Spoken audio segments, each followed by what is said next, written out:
Hi friends, ಎಲ್ಲರಿಗೂ ನಮಸ್ಕಾರ. ತುಂಬ ದಿವಸ ಆದಮೇಲೆ ವಿಡಿಯೋ ಮಾಡ್ತಿದ್ದೀನಿ. ಇವತ್ತು ಆಲ್ಮೋಸ್ಟ್ ಒಂದು ಮಂತ್ ಆಯಿತು ಅನಿಸುತ್ತೆ.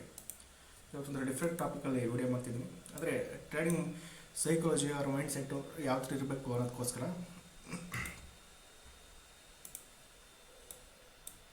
ಸ್ಟಾರ್ಟಿಂಗ್ ಬಂದಿತ್ತು ಟ್ರೇಡಿಂಗ್ಗೆ, ಮುಂದೆ ಏನು ಮಾಡಬೇಕು ಅಥವಾ ಯಾವ ಥರ ಟ್ರೇಡ್ ಮಾಡಬೇಕು, ಯಾವುದು ಮಾಡಬಾರ್ದು, ಫಸ್ಟ್ ಆಫ್ ಆಲ್ ಏನು ಮಾಡಬಾರ್ದು ಅದನ್ನು ಹೇಳ್ಕೊಳ ಅಂತ ಇವತ್ತು ವಿಡಿಯೋ ಮಾಡ್ತಿರೋದು. ಟ್ರೇಡಿಂಗ್ ಸೈಕಾಲಜಿ ಹೆಂಗೆ ಗೊತ್ತಾ, ನಿಮ್ಮ ಸ್ಟ್ರಾಟಜಿ ಮೇಲೆ ಅವ್ರ ನಿಮ್ಮ ಏನು ಕಲ್ತಿರ್ತಾರೆ ಅದ್ರ ಮೇಲೆ ಫೋಕಸ್ ಇರ್ತದೆ. ಇನ್ನು ಮಿಕ್ಕಿರೋ 90% ಇದೆಯಲ್ಲ, ಅದೆಲ್ಲ ವರ್ಕ್ ಆಗೋದು ಟ್ರೇಡಿಂಗ್ ಸೈಕಾಲಜಿ ಬಗ್ಗೆ. ಸರಿನಾ? ಟ್ರೇಡಿಂಗ್ ಸೈಕಾಲಜಿ ಹೆಂಗೆ ಗೊತ್ತಾ, ನೀವು ಕಲಿಯೋದು ಓನ್ಲಿ 10% ಆಫ್ ಡಾಟಾ ಕಲಿತೀರಷ್ಟೇ. ಅಂದರೆ ಮಾರ್ಕೆಟ್ ಯಾವ ಥರ ಮೂವ್ ಆಗಬೇಕು, ಅಪ್ ಸೈಡ್ ಡೌನ್ ಸೈಡ್ ಅದು ಕಲಿತೀರಲ್ಲ, ಅದು ಮಾಮೂಲಿ ಬರೀ 10% ಅಷ್ಟೇ. ಮಿಕ್ಕಿರೋ 90% ಕೂಡ ಟ್ರೇಡಿಂಗ್ ಸೈಕಾಲಜಿ ಮೇಲೆ ನಿಂತಿರೋದು. ಯಾಕೆ ಟ್ರೇಡರ್ಗಳು 97% ಟ್ರೇಡರ್ಗಳು ಫೇಲ್ ಆಯ್ತವ್ರೆ ಅಂದರೆ ಟ್ರೇಡಿಂಗ್ ಸೈಕಾಲಜಿಗೋಸ್ಕರ. ಒಳ್ಳೆ ನಾಲೆಜ್ ಇರುತ್ತೆ, ಆದರೆ ಟ್ರೇಡಿಂಗ್ ಸೈಕಾಲಜಿ ಅವ್ರದ್ದು ವೀಕ್ ಆಗಿರುತ್ತೆ, ಮೈಂಡ್ ಸೆಟ್ ಸ್ವಲ್ಪ ವೀಕ್ ಇರುತ್ತೆ. ವೀಕ್ನೆಸ್ಸಲ್ಲಿ ಏನಕ್ಕೆ ಬರುತ್ತೆ ಗೊತ್ತಾ, ಫಸ್ಟು ಎಮೋಷ್ನಲ್ ಕಂಟ್ರೋಲ್ ಜಾಸ್ತಿ ಮಾಡಲ್ಲ ಯಾರು. ಏನು ಮಾಡ್ತಾರೆ, ಈಗಿಲ್ಲ ಒಂದು ಆಗ್ತೀನಿ ನೋಡಿ, ಒಬ್ಬ ಡಿಸಿಪ್ಲಿನ್ ಟ್ರೇಡರ್ ಏನು ಮಾಡ್ತಾನಂದರೆ, ಅವ್ನು ಟಾರ್ಗೆಟ್ ಎಷ್ಟು ಇಟ್ಕೊಂಡಿರ್ತಾನಲ್ವ, ಅವನು ಮಾರ್ಕೆಟೀಗ ಇಲ್ಲಿ ಓಪನ್ ಆಯ್ತಲ್ವ, ಅವ್ನು ಎಂಟ್ರಿ ತಗೊಂಡ್ಮೇಲೆ ಅವ್ನು ಸ್ಟಾಪ್ ಲಾಸ್ ಹತ್ರ ಹೋದ್ರು ಅವ್ನು ಕ್ಲೋಸ್ ಮಾಡಲ್ಲ, ಅವ್ನು ಟಾರ್ಗೆಟ್ ಪಕ್ಕಕ್ಕೆ ಹೋದ್ರು ಅವ್ನು ಕ್ಲೋಸ್ ಮಾಡಲ್ಲ. ಅಂದರೆ ಇವನು ಡಿಸಿಪ್ಲಿನು. ಅದೇ ಒಬ್ಬ ಬಿಗಿನರ್ ಏನು ಮಾಡ್ತಾನೆ ಅಂದರೆ ಎಮೋಷ್ನಲ್ ಕಂಟ್ರೋಲ್ ಇಲ್ಲದೆ ನಾನು ಸ್ವಲ್ಪ ಲಾಸ್ ಬಂತಾ ಕ್ಲೋಸ್ ಮಾಡ್ಕೊಬಿಡ್ತಾನೆ, ಲಾಸ್ ಆಗ್ಬಿಡುತ್ತೆ. ಅವ್ನು SL ಹತ್ರಕ್ಕಿನ್ನೂ ಹೋಗಿರಲ್ಲ, ಬಟ್ ಏನು ಮಾಡ್ತಾನೆ, ಕ್ಲೋಸ್ ಮಾಡ್ತಾನೆ ಬೇಗ. ಆಮೇಲೆ ಅನ್ಕೋತಾನೆ ಮಾರ್ಕೆಟ್ ಅವ್ನು ಡೈರೆಕ್ಷನ್ ಹೋದಾಗ ಕ್ಲೋಸ್ ಮಾಡ್ಕೊಬಿಟ್ಟೆ, ಬೇಗ ಕ್ಲೋಸ್ ಮಾಡ್ಕೊಬಿಟ್ಟೆ. ಸರಿ, ಇದು ಒಂದಾದರೆ ಇನ್ನೊಂದು, ಅವ್ನು SL ಹತ್ರಕ್ಕೆ ಹೋಗಲ್ಲ, ಸೀದಾ ಮಾಮೂಲಿ ಟಾರ್ಗೆಟ್ ಮಾಡ್ತಿರುತ್ತೆ. ಅವ್ನು ಎಂಟ್ರಿ ಪಾಯಿಂಟು ಇಲ್ಲೇ ಇರುತ್ತೆ. ಒಂದು ಸ್ವಲ್ಪ ಅದಾದಮೇಲೆ ಯಾವ ಥರ ಗೊತ್ತಾ, ಈ ಥರ ಒಂದು ನಿಮಿಷ ಹಿಂಗೆ ಸೈಡ್ ವೇಸ್ ಇದ್ದೇ ಇರುತ್ತೆ ಯಾವಾಗಲೂ. ಅವಾಗ ಏನು ಮಾಡ್ತಾನೆ, ಅವನು ಲಾಸ್ಟಿಗೆ ಹೋಗಿರುತ್ತಲ್ವ, ಮಾಮೂಲಿ ನಾವು ಬೈ ಮಾಡಿರೋ ಕಾಸ್ಟ್ ಬಂದರೆ ಸಾಕು, ಕ್ಲೋಸ್ ಮಾಡ್ಕೊಬಿಡೋದು. ಅಂದರೆ ಇಲ್ಲಿ ಡೌನಲ್ಲಿದ್ದಾಗ ಆಮೇಲೆ ಏನು ಮಾಡ್ತಾನೆ, ನೆಕ್ಸ್ಟ್ ಅಪ್ಪೆ ಬರುತ್ತಲ್ಲ, ಅಪ್ಪೆ ಬಂದಮೇಲೆ ಇರಲ್ಲ ಸಾಕು ಕ್ಲೋಸ್ ಮಾಡ್ಕೊಬಿಡೋಣ, ಪ್ರಾಫಿಟ್ ರನ್ನಿಂಗ್ ಐತಲ್ಲ. ಸೊ ಇದೆಲ್ಲ ಡಿಸಿಪ್ಲಿನ್ಗಳು ಹೊಸ ಬಿಗಿನರ್ಸ್ಗಳಿಗೆ ಜಾಸ್ತಿ ಇಂಪ್ಯಾಕ್ಟ್ ಆಗೋದು ಇದ್ರ ಮೇಲೆ. ಅವ್ರೇನು ಕೆಲವು ಜನ ಮಾಡ್ತಾರೆ, ಲಾಸ್ನ ಹೋಲ್ಡ್ ಮಾಡ್ತಾರೆ. ಇಷ್ಟು ಲಾಸ್ ಕೊಡ್ತೀರಲ್ವ, ಇಷ್ಟು ಲಾಸ್ನ ಹೋಲ್ಡ್ ಮಾಡ್ತಾರೆ, ಬಟ್ ಇಷ್ಟು ಪ್ರಾಫಿಟ್ನ ಹೋಲ್ಡ್ ಮಾಡೋಕ್ಕೆ ಅವ್ರಿಗೆ ಧೈರ್ಯ ಇರಲ್ಲ. ಎಮೋಷನ್ ಜಾಸ್ತಿ ಆಗುತ್ತೆ ಅವ್ರಿಗೆ. ಇಷ್ಟು ಲಾಸ್ನ ಬೇಕಾದ್ರೆ ಹೋಲ್ಡ್ ಮಾಡ್ತಾರೆ, ಬಟ್ ಅದೇ ಪ್ರಾಫಿಟು ಸ್ವಲ್ಪ ಇಲ್ಲಿ ಬಂದ ತಕ್ಷಣ ಕ್ಲೋಸ್ ಮಾಡ್ಕೊಬಿಟ್ಟಿರ್ತಾರೆ. ಸ್ಟಾರ್ಟಿಂಗ್ ಲಾಸಲ್ಲಿ ನೋಡ್ತಿರ್ತಲ್ಲ, ಕಾಸ್ಟ್ ಮೇಲೆ ಸಾಕು, ಕಾಸ್ಟ್ ಅವ್ನು ಎಲ್ಲ ಅನಲೈಸಲ್ಲಿ ಕರೆಕ್ಟಾಗಿ ಮಾಡ್ತಾನೆ, ಬಟ್ ಬೇಗ ಕ್ಲೋಸ್ ಮಾಡ್ಕೊತಾನೆ. ಇಷ್ಟೇ.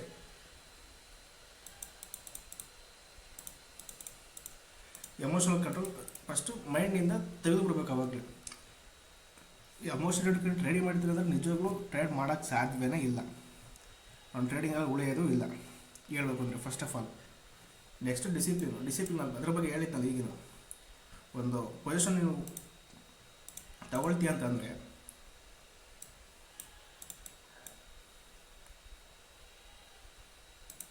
ಐದರ್ ಅದು ಸ್ಟಾಪ್ ಲಾಸ್ ಅಂಟಾಗಬೇಕು ಆರ್ ಟಾರ್ಗೆಟ್ ಅಂಟಾಗಬೇಕು. ನೀನು ಇಷ್ಟು ಬೇಗ ಕ್ಲೋಸ್ ಮಾಡ್ಕೊಬಿಟ್ರೆ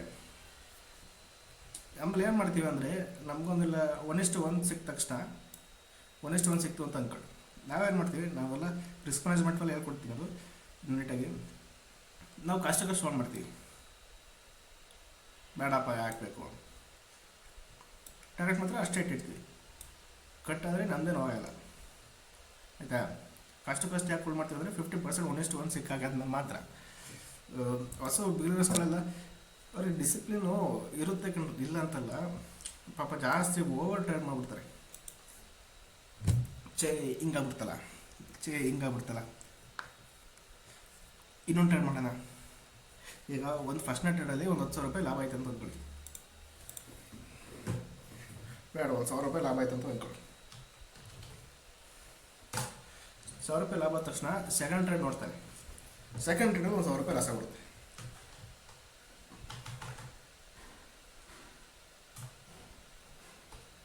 ಬೇರೆ 1000 ರೂಪಾಯಿ ಲಾಸ್ ಆಗ್ತದೆ. ಅವ್ನಿಗೆ ಏನು ಹೋಗಿರಲ್ಲ, ಒಂದು ಝೀರೋ ಇರುತ್ತೆ ಬ್ಯಾಲೆನ್ಸು. ಅಂದರೆ ಬ್ಯಾಲೆನ್ಸ್ ಝೀರೋ ಆಗಿರಲ್ಲ, ಅವನು ಮಾರ್ಕೆಟಿಗೆ ಕೊಟ್ಟು ಇಲ್ಲ ತಗೊಂಡು ಇಲ್ಲ, ಆ ಥರ ಇರ್ತಾನೆ. ಈಗ ಸೇಫಾಗಿರ್ತಾನೆ, ಟ್ರೇಡೇ ಮಾಡಿದಾನ ಥರ. ಮತ್ತೆ ಏನು ಮಾಡ್ತಾನೆ, ಮತ್ತೊಂದು ಸತಿ ಎಂಟ್ರಿ ತಗೊಳ್ತಾನೆ, ಮತ್ತೊಂದು 2000 ಪ್ರಾಫಿಟ್ ಆಗ್ತದೆ. ಮತ್ತಿನ ಮಾಡ್ತಾನೆ, 2000 ಪ್ರಾಫಿಟ್ ಆಯ್ತಲ್ಲ, ಮತ್ತಿನ ಸತಿ ಎಂಟ್ರಿ ಮತ್ತು ತಗೊಳ್ತಾನೆ, ಮತ್ತೆ 4000 ರೂಪಾಯಿ ಲಾಸ್ ಆಗ್ಬಿಡುತ್ತೆ. Total loss ಅವನಿಗೀಗ ಎಷ್ಟಾಗಿರುತ್ತೆ? 2000 ರೂಪಾಯಿ ಎಕ್ಸ್ಟ್ರಾ ಲಾಸ್ ಆಗುತ್ತೆ. ಇದು ಅವನಿಗೆ ಬೇಕಿತ್ತಾ? ಬೇಡ. ಡಿಸಿಪ್ಲಿನ್ ಹೋಗಿ ಅದಕ್ಕೋಸ್ಕರ. ಅಂದರೆ ನಿಮ್ದೊಂದು ಸೆಟಪ್ ಇರುತ್ತೆ. ಈಗ ಪ್ರೈಸು ಇಲ್ಲೆಲ್ಲ ಹಿಂಗೆ ಆಡ್ತಾಯಿದೆ, ನಿಮ್ಮ ಸೆಟಪ್ ಏನಿದೆ, ನೀವು ಇಲ್ಲಿಗೆ ಬಂದರೆ ಮಾತ್ರ ಬೈ ಮಾಡ್ತೀನಿ, ಇಲ್ಲ ಇಲ್ಲಿಗೆ ಬಂದರೆ ಮಾತ್ರ ಸೇಲ್ ಮಾಡ್ತೀನಿ. ಹಂಗಿದ್ರೆ ಮಾತ್ರ ಏನು ಮಾಡ್ತೀರಾ, ಒಂಥರ ಒಂದು ಸ್ವಲ್ಪ ತಾಳ್ಮೆಗೆ ಡಿಸಿಪ್ಲಿನಾಗಿ ಕಾಯಬೇಕಷ್ಟೇ. ಇಲ್ಲೆಲ್ಲೋ ಮತ್ತೆ ಬೈಯುಸಲು ಮಾಡ್ಕೊಂಡಿದ್ರೆ ಅದಕ್ಕೆ ಡಿಸಿಪ್ಲಿನ್ ಅಂತ ಕರೆಯಲ್ಲ, ಆಯಿತಾ? ಓಕೆ,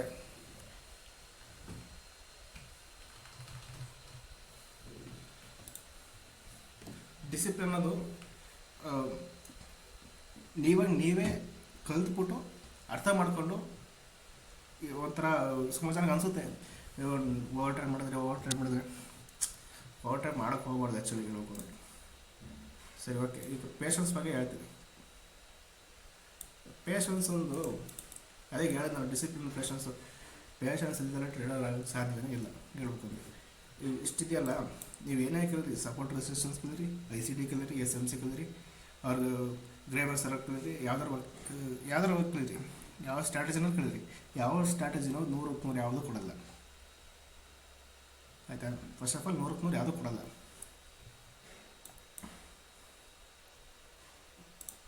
ಈಗ ಪ್ರೈಸು ಪೇಷನ್ಸಲ್ಲಿ ಇಟ್ಟು ನೋಡಿರಿ. ಈಗ ಎಲ್ಲರೂ ನಿಮ್ಗೆ ಆಡ್ತಿದೆಯಲ್ವಾ, ನೀವೇನು ಮಾಡ್ತೀರಾ, ನಿಮ್ಮದು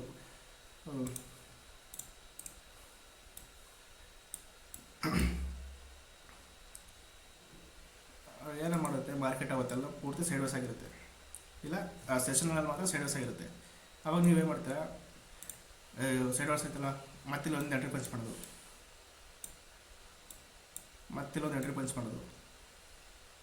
ಈ ಥರ ಪಂಚ್ ಮಾಡ್ಕೋತಿರ್ತೀರ. ಏನು ಮಾರ್ಕೆಟ್ ಏನೋದು ಸೈಡ್ ವೇಸ್ ಆಗಿಬಿಟ್ಟಿದ್ದಲ್ಲ, ಯಾವ ಥರ ಟ್ರೇಡ್ ಮಾಡೋದು, ಆ ಥರ ಇರ್ತೀರ. ಪೇಷನ್ಸ್ ಇರೋದು ಇದಕ್ಕೋಸ್ಕರನೇ. ಇಲ್ಲ ಒಂದು ಪ್ರೈಸ್ ಇತ್ತಂದರೆ ಆ ಪ್ರೈಸಿಗೆ ಬರೋ ತನಕ ವೆಯ್ಟ್ ಮಾಡಲೇಬೇಕು. ಇಷ್ಟು ತಾಳ್ಮೇಲೆ ಅಂದರೆ ಅವನು ಟ್ರೇಡಿಂಗಲ್ಲಿ ಉಳಿಯೋಕ್ಕೆ ಸಾಧ್ಯ ಇಲ್ಲ. ಫಸ್ಟ್ ಆಫ್ ಆಲ್ ಎಷ್ಟು ನಿಮಗೆ ಪೇಷನ್ಸ್ ಇರ್ತದೋ ಅಷ್ಟು ಟ್ರೇಡಿಂಗಲ್ಲಿ ಸಕ್ಸಸ್ ಇರ್ತದೆ. ನೀವು ಪೇಷನ್ಸೇ ಕರೆಕ್ಟಾಗಿ ಇಲ್ಲ ಅಂದರೆ ಟ್ರೇಡಿಂಗಲ್ಲಿ ಸಕ್ಸಸ್ ಅಂತೂ ನಿಜವೂ ಸಿಗಲ್ಲ, ಬರ್ಕೊಬಿಡ್ಬೇಕು. ನೀವು ಏನೇ ಕಲಿಯೋದಕ್ಕಿಂತ ಫಸ್ಟು ಇವು 5 ಪಾಯಿಂಟು ಕಲ್ಕೊಬಿಟ್ರೆ ಇದಕ್ಕಿಂತ ಒಳ್ಳೆಯ ಗುರು ಯಾವುದೂ ಇಲ್ಲ ಕಣ್ರಿ. ಟ್ರೇಡಿಂಗ್ ಸೈಕಾಲಜಿ ಬಗ್ಗೆ ಇರೋ ಗುರುಗಳು ಇನ್ಯಾವೂ ಇಲ್ಲ. ಈ 5 ಪಾಯಿಂಟ್ಸ್ ಕರೆಕ್ಟಾಗಿ ನೀವು ತಿಳ್ಕೊಂಡ್ಬಿಟ್ಟು ನೀವು ಟ್ರೇಡ್ ಮಾಡ್ತೀರಾ ಅಂದರೆ ನಿಮ್ಮ ಸಕ್ಸಸ್ ಟ್ರೇಡಿಂಗಲ್ಲಿ ಸಿಕ್ಕೇ ಸಿಗುತ್ತೆ ನಿಜವಾಗ್ಲೂ. ಇದರಾದರೆ ಒಂದು ಮಿಸ್ ಆಯಿತು ಅಂದರೆ ನಿಮ್ಗೆ ಸಕ್ಸಸ್ ನಿಜವಾಗ್ಲೂ ಸಿಗಲ್ಲ.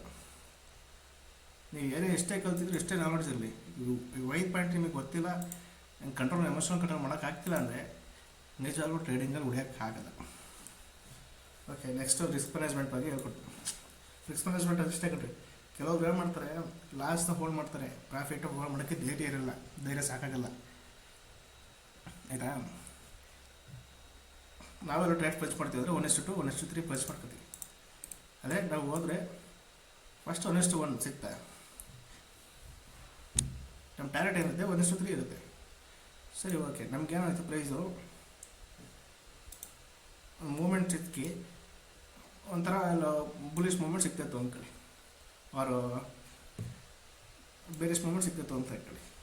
ಒಂದು 50% ಅಂದರೆ ಒಂದು 50 ಪಾಯಿಂಟ್ ಮೂವ್ ಆಯಿತು ಅಂತ ಅಂದ್ಕೊಳ್ಳಿ. ನಾನು 100 ಪಾಯಿಂಟ್ ಟಾರ್ಗೆಟ್ ಇಟ್ಟಿದ್ರೆ ಒಂದು 50 ಪಾಯಿಂಟ್ ಮೂವ್ ಆಗುತ್ತೆ. ಅವಾಗ ಏನು ಮಾಡ್ತೀವಿ ನಾವು, ಎಸ್ ಎಲ್ಲ ಕಮ್ಮಿ ಮಾಡ್ತೀವಿ, ಕಷ್ಟಕ್ಕಷ್ಟು ಇಡ್ತೀವಿ.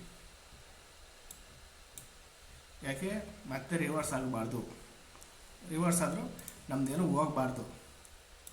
ರಿವರ್ಸ್ ಆಗಿ ಬಿತ್ತು ಅಂತ ಅಂದ್ಕೊಳ್ಳಿ, ಆವಾಗ ನಮ್ಮದೇನೂ ಹೋಗಲ್ಲ. ಆಯಿತಾ, ನಮ್ಮದೇನೂ ಹೋಗಲ್ಲ. ಫಸ್ಟ್ ಆಫ್ ಆಲ್ ಅದನ್ನು ತಿಳ್ಕೊಳ್ಳಿ. ಮಾಮೂಲಿ ರಿವರ್ಸ್ ಆಗಲಿಲ್ವಾ, ಟಾರ್ಗೆಟ್ ಹಿಟ್ ಆಗುತ್ತೆ. ರಿಸ್ಕ್ ಮ್ಯಾನೇಜ್ಮೆಂಟ್ ಅನ್ನೋದು ಇದಕ್ಕೋಸ್ಕರವೇ. ನಿಮ್ಮ ಇರೋ ಕ್ಯಾಪಿಟಲಲ್ಲಿ 1% ಅಷ್ಟೇ ರಿಸ್ಕ್ ಕೊಡಬೇಕು ಯಾವತ್ತು, 1% ಮಾತ್ರ. ಇರೋ ಬರೋ ಕ್ಯಾಪಿಟಲ್ ರಿಸ್ಕ್ ರೇಟ್ ಕೊಟ್ಟರೆ ಅಕೌಂಟ್ ಫ್ಲೋ ಆಗುತ್ತೆ. ಯಾಕೆ 90% ಜನ 97% ಜನ ಟ್ರೇಡಿಂಗಲ್ಲಿ ಫೇಲ್ ಆಯ್ತಾರೆ ಅಂದರೆ ಇದಕ್ಕೋಸ್ಕರನೇ.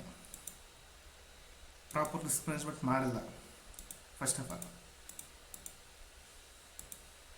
ನೆಕ್ಸ್ಟು ಇದೆಲ್ಲನೂ ಕಲಿಬೇಕು ಅಂದರೆ ಫಸ್ಟ್ ಇವೆಲ್ಲ ಮಿಸ್ಟೇಕ್ ಮಾಡಿರ್ತೀರಲ್ಲ ಸ್ಟಾರ್ಟಿಂಗು, ಅದರಿಂದನೇ ಇವೆಲ್ಲನೂ ಕಲಿಬೇಕಾಗ್ತೀವಿ. ಲಾಸ್ಟ್ ಏನು ಲರ್ನ್ ಫ್ರಮ್ ಮಿಸ್ಟೇಕ್ ಅಂತಲ್ವಾ. ನೀವು ಮಾಡೋ ತಪ್ಪಿಂದನೇ ಸರಿಪಡಿಸ್ಕೋಬೇಕು. ಯಾವ್ದು ನೀವು ಮಾಡೋ ತಪ್ಪೇ ಅಂತ ಅನ್ನಿಸ್ತಿಲ್ಲ ಅಂದರೆ ನೀವು ಮಾಡ್ತಿರೋ ತಪ್ಪು ನಿಮ್ಗೆ ತಪ್ಪು ಅಂತ ಗೊತ್ತಾಗೋದು ಇಲ್ಲ. ಆಯಿತಾ, ನೀವು ಮಾಡೋ ತಪ್ಪೆಲ್ಲ ಸರಿ ಅಂತ ಅಂದ್ಕೊಂಡಿದ್ರೆ ನಿಮ್ಮ ತಪ್ಪು ನಿಮ್ಗೆ ತಿಳುವಳಿಕೆ ಆಗಲ್ಲ. ಹೇಳ್ಬೇಕು ಅಂದರೆ ಹೌದು ನಿಜವಾಗ್ಲು. ಇವೇನು ಸ್ಟಾರ್ಟಿಂಗ್ 4 ಮಾಡ್ತಿರಲ್ಲ ಮಿಸ್ಟೇಕ್ಸ್ಗಳು ಟ್ರೇಡಿಂಗ್ ಸೈಕಾಲಜಿ ಒಳಗೆ, ನೀವು ಎಷ್ಟೇ ನಾಲೆಜ್ ಕ್ಲಿಯರ್ ಇವನ್ನ ಹಾಕಿಲ್ಲ ಅಂದರೆ ಅಕೌಂಟ್ ಯಾವುದೇ ಅಕೌಂಟು ಉಳ್ಕೊಳ್ಳಲ್ಲ. ಕೆಲವು ಜನಗಳು ಲಾಸ್ನ ಅವಾಯ್ಡ್ ಮಾಡೋಷ್ಟು ಪ್ರಾಫಿಟ್ ಅವಾಯ್ಡ್ ಮಾಡಿದರೆ ನಿಜವಾಗ್ಲೂ ಟ್ರೇಡಿಂಗಲ್ಲಿ ಸಕ್ಸಸ್ ರೇಸು ಜಾಸ್ತಿ ಇರೋದು. ಯಾಕೆ ತುಂಬ ಜನ ಫೇಲ್ ಆಗ್ತಾರೆ ಅಂದರೆ ಪ್ರಾಪರ್ ರಿಸ್ಕ್ ಮ್ಯಾನೇಜ್ಮೆಂಟ್ ಮಾಡಲ್ಲ, ಪೇಷನ್ಸ್ ಇರಲ್ಲ, ಡಿಸಿಪ್ಲಿನ್ ಇರಲ್ಲ, ಫಸ್ಟ್ ಎಮೋಷನಲ್ ಕಂಟ್ರೋಲ್ ಜಾಸ್ತಿ ಇರ್ತಾರೆ. ಕಂಟ್ರೋಲ್ ಇರಲ್ಲ, ಹೇಳ್ಬೇಕು, ಎಮೋಷನಲ್ ಕಂಟ್ರೋಲ್ ಇರಲ್ಲ ಅವರಿಗೆ. ಇವೆಲ್ಲ ಮಿಸ್ಟೇಕ್ಗಳನ್ನ ತಿಳ್ಕೊಂಡು ಕಲಿತಿರಲ್ಲ, ಆವಾಗ ಮಾತ್ರ ನಿಮಗೆ ಇನ್ನೂ ಆಳವಾಗಿ ಟ್ರೇಡಿಂಗ್ ಬಗ್ಗೆ ಗೊತ್ತಾಗುತ್ತೆ, ಯಾವ ಥರ ವರ್ಕ್ ಆಗುತ್ತೆ, ನಮ್ಮ ಸೈಕಾಲಜಿ ಮೇಲೆ ಎಫೆಕ್ಟ್ ಆಗುತ್ತೆ. ಸರಿನಾ? ಫಸ್ಟ್ ಆಫ್ ಆಲ್ ಇರೋ ಕ್ಯಾಪಿಟಲ್ 1% ರಿಸ್ಕ್ ಕೊಡ್ಬೇಕಷ್ಟೇ. ಇರೋ ಬರೋ ಕ್ಯಾಪಿಟಲ್ ರಿಸ್ಕ್ ಕೊಟ್ಟರೆ ಒಂದು ಸತಿ SR ಹೊಡೆದ್ರೆ ಸಾಕು, ಮುಗೀತಲ್ಲ ಅಲ್ಲಿ. ಮತ್ತು ಯಾಕೆ ಟ್ರೇಡಲ್ಲಿ ಯಾಕೆ ಫೇಲ್ ಆಗ್ತವ್ರೆ? ರೀಸನ್ ಇಲ್ಲೇ ಇದೆ, ಇನ್ನೆಲ್ಲೂ ಇಲ್ಲ, ಇಲ್ಲೇ ಇದೆ. ನಿಮ್ಮಲ್ಲೇ ಮಿಸ್ಟೇಕ್ ಇಟ್ಕೊಂಡು ಟ್ರೇಡಿಂಗ್ನ ಅವ್ರು share market, stock market, forex ಯಾವುದೇ ಇರಲಿ, ಟ್ರೇಡಿಂಗ್ನ ತಪ್ಪು ಅಂತ ತಿಳ್ಕೊಳ್ಳೋದು ದೊಡ್ಡ ತಪ್ಪು. ಮಿಸ್ಟೇಕ್ ನಿಮ್ಮಲ್ಲೇ ಇಟ್ಕೊಬಿಟ್ಟು ಟ್ರೇಡಿಂಗ್ನ ತಪ್ಪು ಅನ್ನೋದು ನಿಮ್ಮ ದೊಡ್ಡ ತಪ್ಪು. ಪ್ರಾಪರಾಗಿ ನೀವು ಎಷ್ಟೇ ಆಗಿರಲಿ, ಎಷ್ಟೇ ನಡೆಸಿರಲಿ, ಎಲ್ಲಿ ಇಷ್ಟೇ ಪಾಯಿಂಟಿಗೆ ಬಂದು ಇಷ್ಟೇ ಪಾಯಿಂಟಿಗೆ ಹೋಗುತ್ತೆ ಅನ್ನೋದು ನೀವು ಕಳ್ಕೊಂಡಿರಲಿ, ಬಟ್ 5 ಇಲ್ಲ ಅಂತಂದರೆ ಟ್ರೇಡಿಂಗಲ್ಲಿ ಉಳಿಯೋದಕ್ಕಂತೂ ನಿಜವಾಗ್ಲೂ ಆಗಲ್ಲ. ಓಕೆ.